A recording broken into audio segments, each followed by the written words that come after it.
Hi there, my name is Lawrence, and in today's video, I'm going to show you how to fix the issue where the Windows 11 installer gets stuck at the 46% point when you're installing or updating Windows 11 on your computer.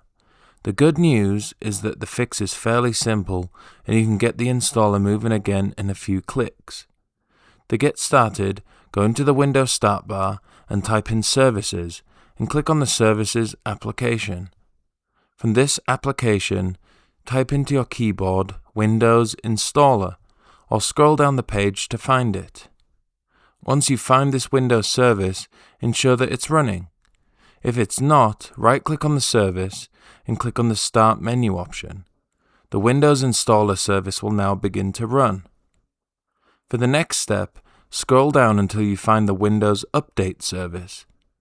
And just like with the Windows Installer service, ensure it's running, and if it's not, right-click on it and click on the Start option. As you can see on my screen, this service is already running, so I'm just going to click on the Restart option to just restart the service. Now, once you've performed these two tasks, you'll notice that after a few seconds, the installer should resume and progress past the 46% mark.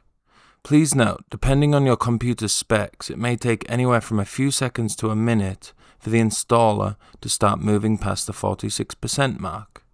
And it's as easy as that. Fixing the Windows 11 installer when it's stuck at 46% is a fairly simple task to perform. If you like this video, please give it a thumbs up. And if you'd like to see more videos like this, then please subscribe.